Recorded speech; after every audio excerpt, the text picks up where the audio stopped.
You say that they censored the discussion boards. Can you explain exactly how that works?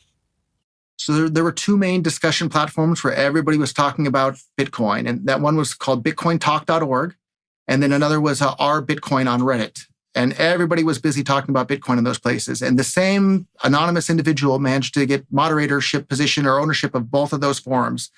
And one day he decided to turn on the censorship, and they would ban anybody that would state anything that wasn't in line with the small block propaganda about Bitcoin. And when the censorship first began, people started a thread on Reddit complaining about the censorship. At that point, it was the most upvoted thread ever in the entire history of that Bitcoin subreddit. And what did they do? They then deleted that post as well and banned the people that were participating in that post.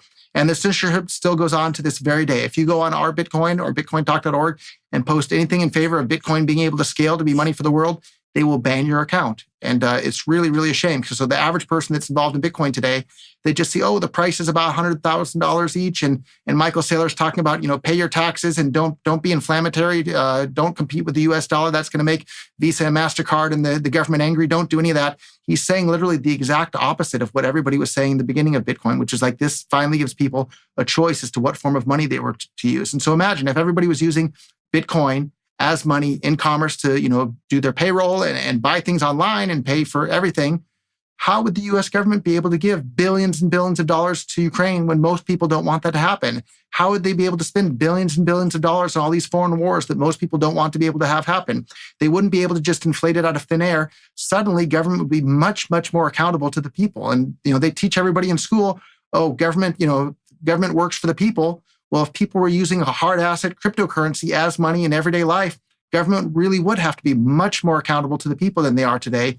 And that's why government doesn't want that. So that's why they've been doing everything they can to subvert Bitcoin and prevent people from being able to use cryptocurrencies as money in daily life, whether it's from tax policy or tax reporting or exit taxes or anything else.